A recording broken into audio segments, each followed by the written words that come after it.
So the training for Hydrotherm, I know you said it's online now, but is that a long training or? No, the structure of it, because we're already training people who've got their massage skills, who've got their tactile skills. So all of like the anatomy, the physiology, exactly. all of that's already so they would covered. Have that. Yes. We did sometimes enhance that a little bit with some of our courses. We'll talk a little bit more about the anatomy and physiology because you're looking at the three-dimensionality of it. You're looking at muscles on the front of the body and how they balance the ones on the back. It's quite useful for therapists to understand that because sometimes you're trying to get a result in relaxing a part of the body, but it can't relax because there's a opposing muscle on the other side that's causing the tension. So in therapists understanding that, they can tailor what they're doing. But from a training point of view, the key aspects of training is the effective and safe setup of the system, how to adjust it for different kinds of clients, and then how to translate a kind of standardized Swedish massage into a Hydrotherm massage. Or to then translate what someone may have already learnt, say, in their Hydrotherm standard training into a massage that will be suitable for someone who's pregnant or into a treatment for a client with a life-limiting illness or post-surgery. So, in some of the courses we would teach how to adjust your technique if someone's had lymph nodes affected by surgery, and where to drain into differently. So those details would be within a course.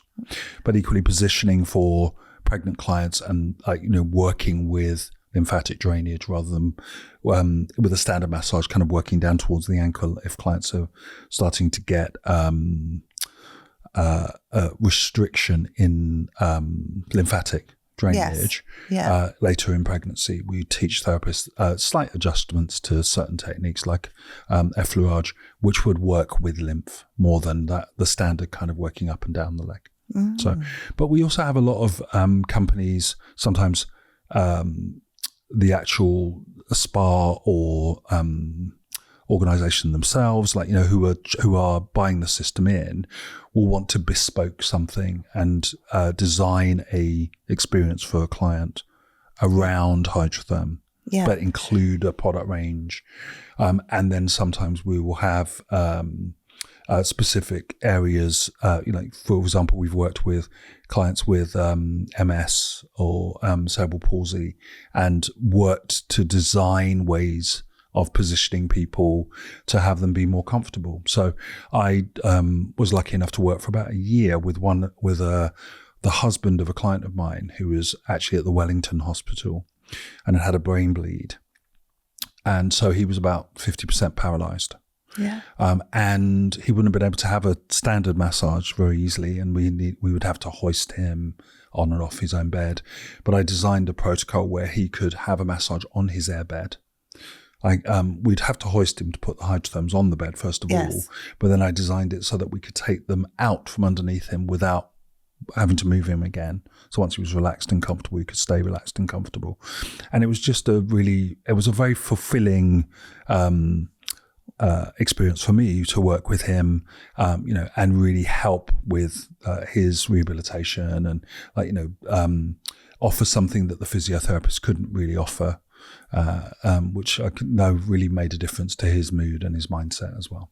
Absolutely awesome.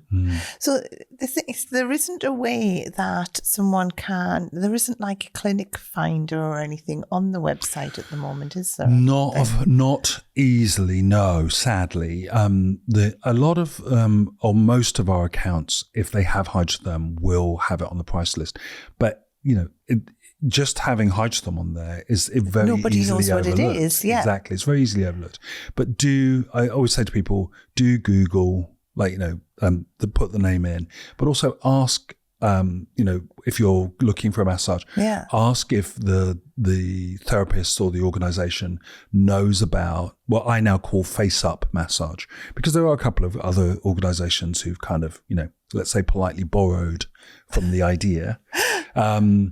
And the whole idea of being able to do a massage with someone stays face up the whole time, I think is something that is slowly gaining momentum. But it's something that, I've always thought that one day it will just catch fire and everyone will know about it.